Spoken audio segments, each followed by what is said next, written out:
Right here at the Toupon Lodge in Deville, Louisiana, concerned residents are gathered here to discuss carbon capture and sequestration, or called CCS. Community leaders, officials, and some state legislators and an expert are here to answer questions and possibly calm concerns. I spoke with people ahead of the meeting about what CCS means for their community and future generations. Kill zone. If you live within that. Look at Alexandria. Well, the Grand's right on it. Look there.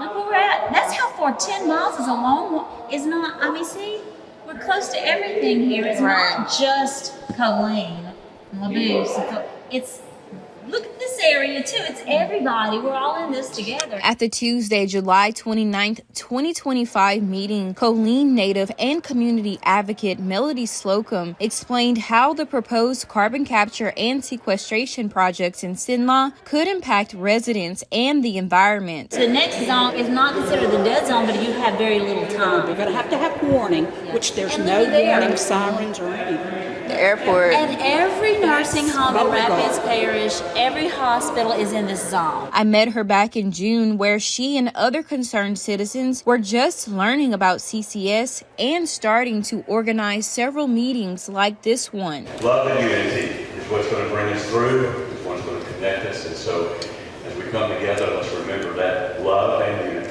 One of those concerned citizens is Sherie Parker-Brose, a Deville native who knows her family's history dating back decades and originating in Ireland. There's several things, but one of the top things is this eminent domain that was passed in 2020 during the COVID epidemic, and we feel like that it was just done in the dark because we didn't know about it until this year. I mean, it took nearly 5 years for us to find out. Somebody should have said something. So my question to everybody in charge is, when you decide and where you decide to use eminent domain, or if you decide to run a pipeline under my land, which my land has been passed down from generation to generation, and I plan on passing my land down to my other generations. And my family's concerned. We're one of the oldest families in Deville. My family came from County Westmeath, Ireland, and 4 brothers and a sister got on a boat, came to the United States, went through the port of New Orleans. There they met their friends, the Noon family and the O'Neill family, which both families still are here in Deville. And they rode by wagon to their land grant here in Deville. And my concern is, I have family for generations that are buried here at the edge of that swamp. And if these pipes come in, are they going to uproot my mama, my grandparents, my great-grandparents? I've got a nephew and a brother buried there. What happens then if they use eminent domain to take that? Or if they decide they want my land? What happens then? My next concern is that it's so dangerous. They'll tell you it's not, but Louisiana soil is constantly moving and shifting. And they're saying, oh, we're going to run it deep permanently. Okay, we know, we've seen salt domes collapse in South Louisiana. We're water. Everywhere in Louisiana is water. There's aquifers everywhere. We know that the path of least resistance, should there be a rupture, is going to be water. And when it does, it's poisoned the water and possibly killed us. So if I have no water, I have nothing. My land's worthless. So what am I going to leave to the next generation and the generation after that? And you mentioned done in the dark. Do you feel like your voice has been heard in this process? No, we never got a chance. This should have been brought up as a vote. It's going to affect every citizen of Louisiana. We should have had the right to vote on whether or not we approved of it, because these representatives, they're exactly that. They're supposed to be representing us, not the other way around. And they gave us no choice. We've had no choice in this matter, and that makes me fighting mad, because that's my right, not only as a Louisiana native, but as an American. How do you think this will affect or could affect your future generations and your communities? See, that's exactly the point. If the water's poisoned, if the land is poisoned, these children are not going to stay on poisoned land. They have no future whatsoever in Louisiana. I want to know why they chose Louisiana to be the cesspool of the United States, because it seems like we have Cancer Alley, and now we're chosen for this, and it was not our choice. That choice was taken away from us. It's not right. I don't agree. So what do you think they would say, about fight. They don't call us fighting Irish for nothing. And my grandma Laura, being Cherokee, fight for everything, because they bled in this ground. They sweated, they toiled so that I would have a place to live for the rest of my life, and then my daughter, and then whoever comes next. An expert geologist with a background in the Louisiana oil and gas industry spoke with me before the meeting, explaining what carbon capture and sequestration is, and shared how he studied the environmental effects and more. They're trying to capture carbon from whether it's industrial smokestacks, essentially, transport that to facilities that can use the carbon maybe and its byproducts, such as maybe ammonia or something else. And the whole sequestration and storage underground has, taken on a different light. The CCUS was the carbon capture utilization, meaning that we're going to use carbon as an enhanced oil recovery, and that goes way back decades.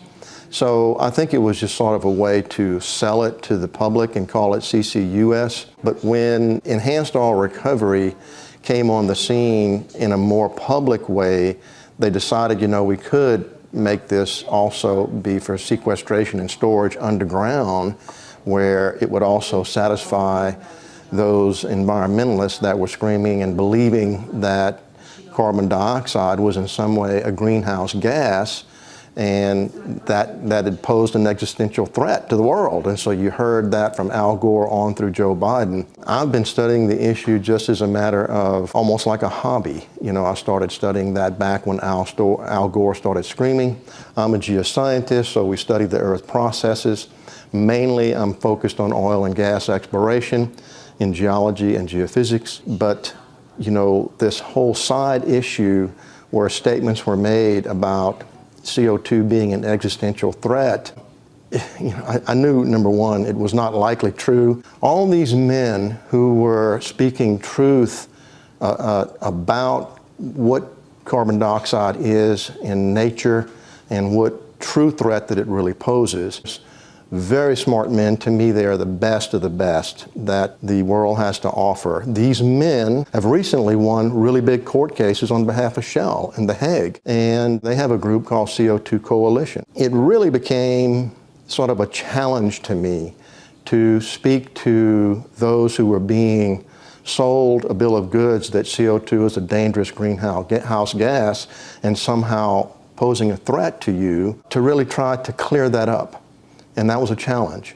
This particular issue in Louisiana, now where Louisiana has been given sort of this privilege, this authority from the federal government to take it a step further and store it under Louisiana soil, it posed an immediate threat to companies I've worked for in the way of eminent domain, where they wanted to take one of our producing wells inside of a unit and convert that well into a CO2 injection well. And of course, all of this, when you first read it, it kind of shocks you into like, I can't believe they want to take a producing oil well and actually convert it into a CO2 injection well. That seems ludicrous. Well, that fight began for me, more importantly, with the state legislature about a year ago, where I was invited to come to a roundtable discussion. And that roundtable discussion sort of took one step further into meeting with the Louisiana State Assessment Committee on CO2 carbon capture. From there, different meetings with the state legislators, both privately and publicly. And now on to this meeting where we're trying to visit with the community, who is already pretty up in arms. And the fact that it's taking on sort of a life of its own naturally is because people don't want to have their private land taken from them or challenged in any way, shape, or form. They've cared for that land. They've lived on that land through the generations. There is no way that they want some company coming on the property, almost like the sheriff of Nottingham being told by the Dark Prince to go take their chickens or the land, the whole house. Now, the legislature in this past session has worked to try to improve it, but the only things that I've seen the legislature do that are positive is to say that if eminent domain threatens, your land for a pipeline use, you get to sue them in your home parish where that threat occurs. Now, that might sound good, but who wants to maybe have to sell their house to pay the attorney so they can fight Exxon in court? That just doesn't seem like a very pleasing thing to do, right? It is just that kind of a challenge that we're working to get the people more involved, to speak to the legislators and say, look, we don't want this. We don't want it stored under our property. Number one, it's dangerous. We've had, I want to say 13 or 14 pipeline disruptions with the Denbury line coming from the Sartoria, Mississippi area across to the Louisiana border where Denbury was working to, that was on an enhanced oil recovery project, and that CO2 found its way up through some old abandoned wells. And that's kind of our message in a statistical way.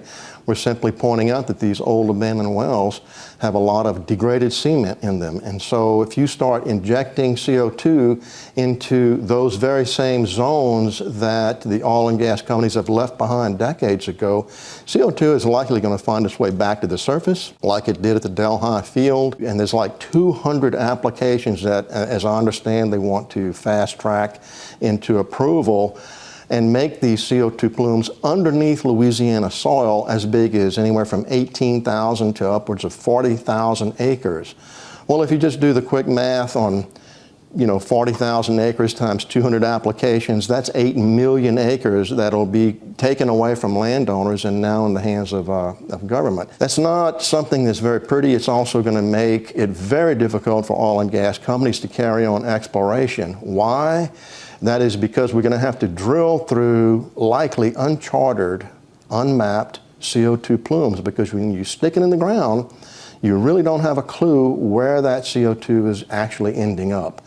Now, I'm telling the public that because that's what the different studies have shown. The Journal of Petroleum Technology has already proven that if you try to track CO2, once you inject it, don't expect it to go where you think it's going to go, especially not the way they're going about it. And the way they wanted to go about it on my employer's land was to stick it from between 4,500 feet and 13,000 feet. There was really like an 8,540 foot thick vertical section of sand, shale, alternating sands and shales. And you just would not have no clue about where to really track the CO2. Now, if they're successful in maybe tracking it, you're still going to have to, if you want to drill an oil and gas exploratory well, you're going to have to seal off and isolate that CO2 plume with a much more expensive chromated casing. Now, you're going to have to do that with multiple cement squeeze jobs where you squeeze cement behind the casing. And typically, if you speak to the engineers, and I've been in this business for 45 years, so I've always worked closely with engineers, whether they be reservoir engineers or field engineers at the well site. 1 in 5 squeeze jobs really is effective. So you're going to have to do a lot of expensive squeezing. Now, if you think you had to set cement squeezes through 8,500 feet of zone, and maybe not even just through 500 feet, it's going to be so unattractive to oil and gas companies to want to further explore for oil and gas. They just will likely say, no, thank you, we're not going to drill there. We'll go find somewhere else. But let this CO2 plume business be carried on through the next few years, and you're going to have CO2 plumes everywhere. You've got over 400,000 combination of active and inactive wells in this state. And many of those wells have degraded cement. In fact, after about 17 years, the statistics show that about 58% of all these wells are going to encounter some sort of a cement degradation or pipe degradation. And so that really speaks directly to the odds of failure, actually, in this case, for CO2 not staying where they hope it to be, in the ground. I've tried to say that to the legislators, if you want to make a law where it's fair to inject CO2 into the ground, well, then do it in reservoirs that are depleted, oil and gas reservoirs where there was already a proven trap to exist, but that went nowhere. And so it's really just an absolute challenge to get people to listen, the people that matter, the people that are making the laws and setting policy, writing mineral code. You've got to do a lot of extra work to get the right people to make a change. I can't do that alone. I've got to have help. So, that's where having public meetings like this really is beneficial. I hope in the long run that we're all going to make a difference. We're actually just trying to speak common sense. This is strictly a common sense matter. What I'm telling you is not, I don't think that there's any engineer in the oil and gas business would disagree with what I'm telling you. How do I know that? Because I've already talked to so many. I work with them. It's common knowledge that cement degrades over time, that you hope to have a good squeeze job that'll last throughout, the life of your well. So that's kind of what we face. That's why I'm doing what I'm doing, just to try to counter those voices that aren't telling you the rest of the story. To me, this is the rest of the story. Like Paul Harvey said, page 2.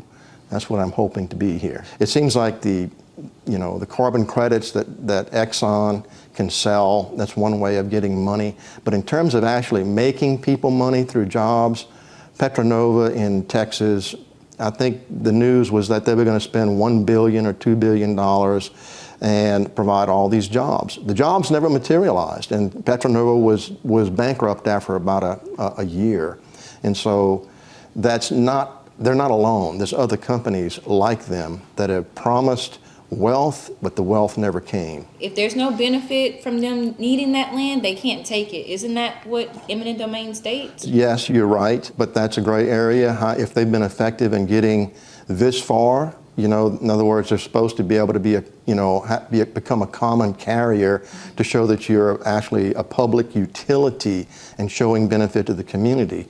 But really, where is the benefit to the local landowner who's maybe been told they're going to make all this money from putting carbon underground, when the financials that I have checked on and knowing the credits don't match the cost of operations? Well, the big question has always been, when the cost of operations exceeds the tax credits, then who's going to pay the landowner for what they've been told they're going to get? Let me tell you, the 45Q tax credits are nowhere near the $200 to $600 per metric ton of CO2 that it costs to put it in the ground. So, where's the formula for making money? We know the formula for making money when you find oil and gas. We know that if your land is part of 50 acres of a 200 oil and gas acre unit, you've got a portion of that oil and gas coming out of the ground. And you're going to make quite a bit of money, because oil is like no other commodity. When you sell a barrel of oil, it creates jobs. When you stick CO2 in the ground, you're using taxpayer funds to stick CO2 in the ground. That is just the opposite of GDP, the gross domestic product. Oil creates jobs, contributes to the gross domestic product, the GDP. CCS does just the opposite. The percentage of carbon dioxide in the air compared to nitrogen and oxygen, and it's 0.04%, which is equivalent, if you look at it in terms of the Cajun Dome in Lafayette, which is like a 10,000 seat auditorium, that would take up about 4 seats in the Cajun Dome. But mankind's contribution is just a portion of the CO2 that gets into the atmosphere. The oceans, for one, have a much, much greater concentration of CO2 than does the atmosphere. So you've got a 2/3 relationship to 1/3. 2/3 oceans, 1/3 land. And the oceans house 50 times more CO2 than does the atmosphere. The expert says the ocean's natural process of warming, releasing, cooling, and absorbing CO2 has been happening since the beginning of time. We started a non-profit organization called SaveMyLouisiana.org. I would encourage you to go to that, SaveMyLouisiana.org. We will be posting things there that you can do to get active. Guys, this is not an easy task, and it is not a cheap task either, because we're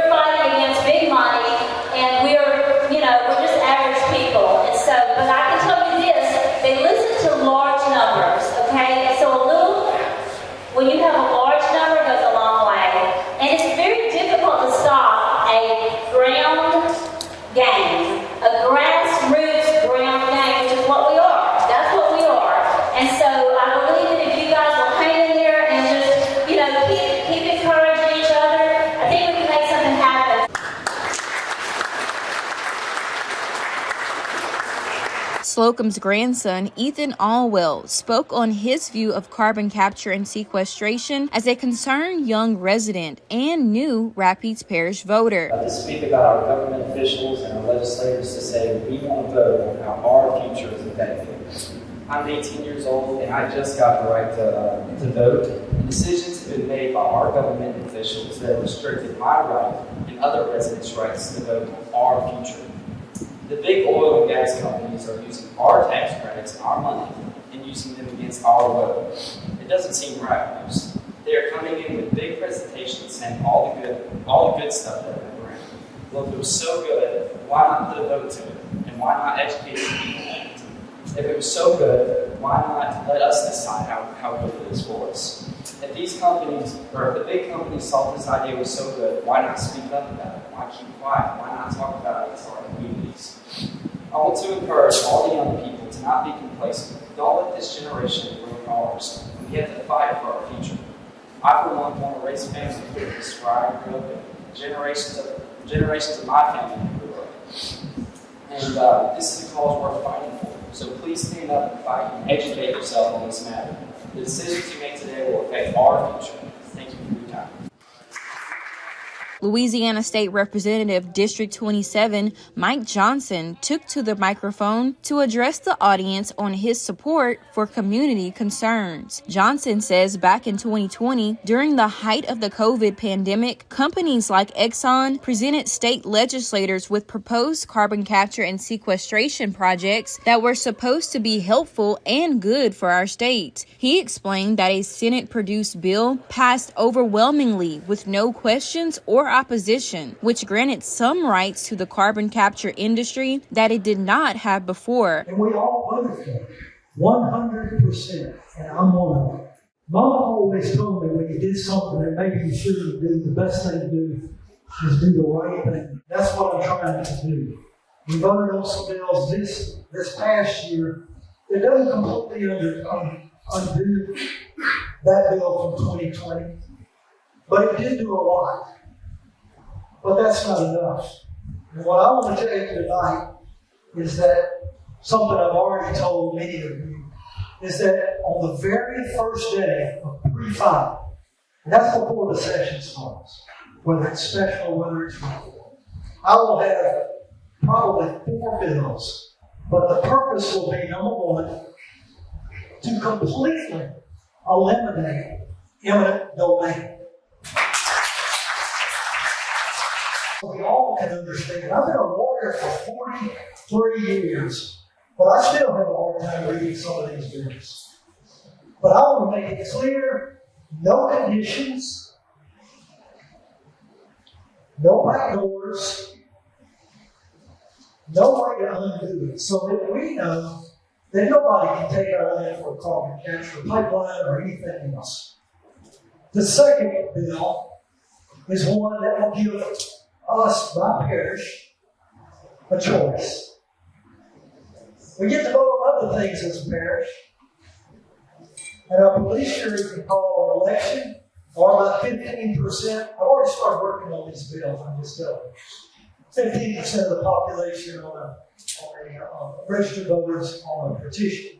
And it can be brought to a vote that if we don't want carbon capture projects in our parish, it won't be us talking, it'll be you talking. And you'll vote whether you want it or whether you don't. So you get a choice. Not us legislators, not some industry, but you. And I'll tell you what I've been telling people, I'm not an expert. I wish I were. I've listened to so many geologists, so many engineers, so many people that do know this stuff. Many of you are here. I've read everything. But I'm still not an expert.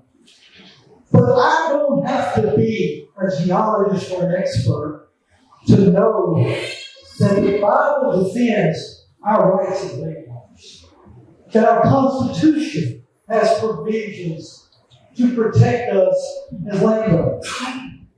Our founding fathers believed, and the founding fathers believed that we should have, the Jeffersonian self-governance said, the right to vote for things as citizens. King Ahab who tried to take Naboth's vineyard. You remember that story? King Ahab wanted that vineyard. And he did some terrible things to Naboth. The Bible says that God stood with the landowner.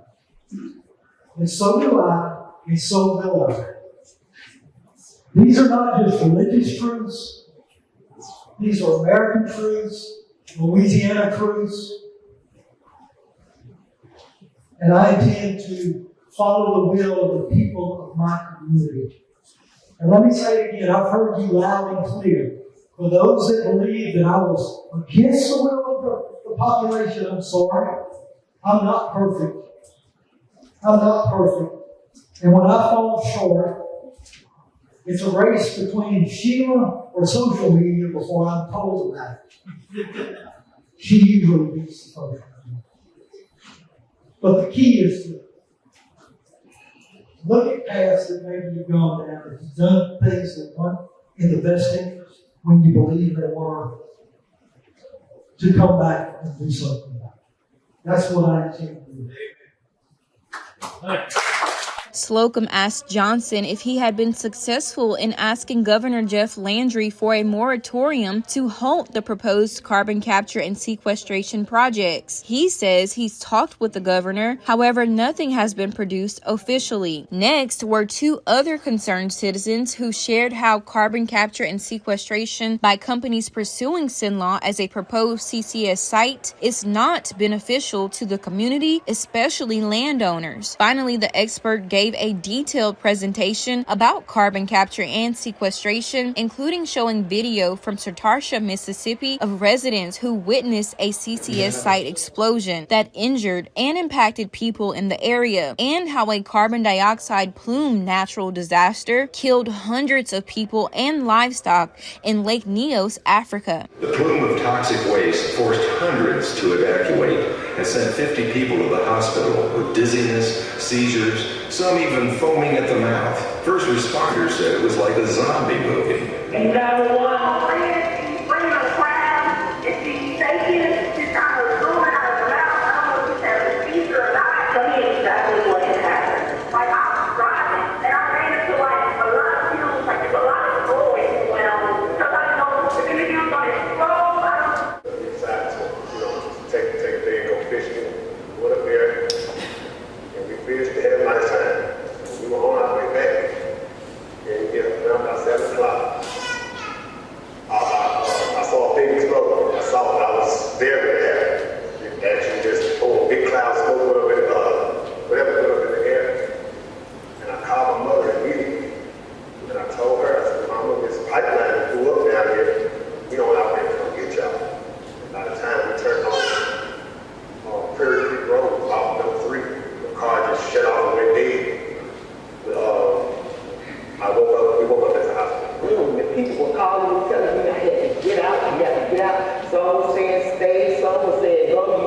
It was just like chaos all around. Show you what happened in another location with CO2, just to drive home the point of how dangerous it happens when a pipeline ruptures. In this case, it was a natural occurrence. Just listen. One of Africa's most bizarre natural disasters occurred on the 21st of August 1986 in a remote mountainous region of northwest Carolina. It's estimated that between 1,700 to 2,000 people lost their lives. When outsiders entered the area after the disaster, they found whole villages full of corpses and pastures full of dead cattle. People had seemingly died where they stood or slept. The bodies of men, women and children lay sprawled in the roads or dead in their beds. The bodies showed no signs of physical trauma, and to compound the mystery, this tragedy occurred in a remote rural area. There seems to have been no explosion, no volcanic eruption, and with no industry using toxic materials anywhere nearby, it seemed a mystery as to what could have caused such deadly devastation. The answer lay in one of the strangest natural disasters to have happened in modern times. At 9:30 p.m. on August the 21st, 1986, a loud rumbling noise was heard coming from the lake. A huge bubble of water and carbon dioxide gas rose up from the bottom of the lake, sending a column of spray 100 metres into the air and sending a 25-metre high wave across the surface of the lake. At the same time, an estimated 1.2 million cubic metres of gas was released into the atmosphere. This gas cloud, being composed of carbon dioxide, which is heavier than air, began to sink down, forming a layer 50 metres thick, which then flowed over the crater lip, down into the valley towards the surrounding villages. The effects were instantaneous and devastating. As the cloud flowed out from the lake at an estimated speed of 40 kilometres per hour, it suffocated every living thing in its path. People, cattle, wildlife, even insects were smothered. Nothing could escape the deadly cloud. There was nowhere to run, there was nowhere to hide. There was nothing anyone in the path of the cloud could do. The gas cloud passed through the villages of Nios, Cham, Cam and Sudun, killing an estimated 1,700 to 2,000 men, women and children. Around 3,500 cattle, which is the main source of income for the villagers, were also killed. Incredibly, in the midst of all this death, there were one or two survivors. One of them described the moment that the disaster unfolded. I could not speak. I became unconscious. I could not open my mouth because then I smelled something terrible. I heard my daughter snoring in a terrible way, very abnormal. When crossing to my daughter's bed, I collapsed and fell. I was there till 9 o'clock the next morning. A friend of mine came and knocked at my door. I was surprised to see that my trousers were red and had some stains like honey. I saw some starchy mess on my body. My arms had some wounds. I didn't really know how I got these wounds. I opened the door. I wanted to speak. My breath would not come out. My daughter was already dead. So how often does a CO2 leak happen in a pipeline? I've placed these, bright yellow triangles with exclamation points in the middle of them to show you. This is from Denbury CCUS Business Outlook 2023, so this is their own records. So you've got all those places along that pipeline from Mississippi all the way down through Louisiana on to Texas. I've taken them and I put them into a spreadsheet. 1, 2, 3, 4, 5, 6, 7, 8, 9, 10, 11, 12, 13. I've added the ones, so there was 12 that occurred between 2007 and 2023, 2022, 12, and then in 2024 we had one in Beulah, just north of Sulphur, just last year. What it looked like was this plume, just like it happened in other places. It started torsion, not quite as big, but the amounts of CO2 were placed into that spreadsheet, and they are very significant leaks. If you were driving on this road early in the morning and this occurred, your car may have stopped. You may have lost consciousness, just like those other occupants did in Sartorsha. And you may have lost your life. You may have run into a tree. You may have been carrying loved ones with you at the time. This particular incident, it took about 2 hours for the engineers to get to it. Now that's an unacceptable amount of time. What that was from was a pit trap seal, a polyurethane seal that was corroded up with CO2 and finally just gave way. This is another look at the same facility. I put this here just so that you can see the way the mineral code currently reads, unless it's been changed. They can come put this facility on your property. Now this is a beautiful piece of property. You may have a beautiful piece of property that you really like. Maybe you graze horses on that property. But what the mineral code allows is for the Conservation Commissioner to confer authority upon the CO2 operator to construct that on your property. I spoke with Rapides Parish Police Jury President Craig Smith, who helped organize the meeting. It's community input that we need to determine how we best move forward. Community input is very, very important to the decisions that we make as a parish. We want to gather as much information as we can so that we can make the right decisions. Why was it important to bring the residents and officials and the experts together? So that we could all share information, so that we have true information and that we have the true feelings of the constituents that's in our parish. And then we also, need to understand all the effects of CO2 and what it can do for our communities, and the good and the bad. And how do you respond to the residents who feel they were left out of the carbon capture conversation? Many of those are concerned here tonight. Carbon capture was something that started around 2020, and I don't think people really realized what it was until this past legislative session. And I think it came to light, and people realized actually what was being proposed for us, and it's really a lot to take, and people are very, very concerned, as well as us, as the effects of it. We have to look at both sides of it, and right now, we all know the federal government has the 45Q credits that is funding these operations, and then right now it's in the state's hands. So once the state legislation, we hope, give us as a parish the opportunity to be able to give it to the citizens to vote on, and that's what Representative Johnson is proposing, and I support that idea. Do you plan on writing a resolution for this? Yes, we do. In the next coming months, I plan on presenting a resolution to the police jury in support of Representative Johnson's legislation that he's going to propose, which would address eminent domain, and also it addresses to give the parishes the ability to put it out to the voters. I support that, and I will, as that legislation gets further along, I will propose that to the police jury. We will vote on that resolution, and I will support that. Representative Johnson is doing a good job. I think he understands the constituents' concerns, and I think he's going to do what he can to put it back into the parish's hands, that then we can put it to the citizens to vote on, because after all, it's our communities.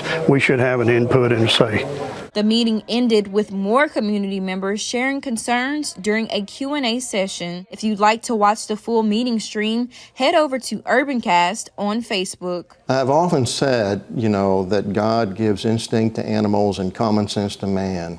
But when money, big money, gets involved, common sense takes wings like an eagle and flies away.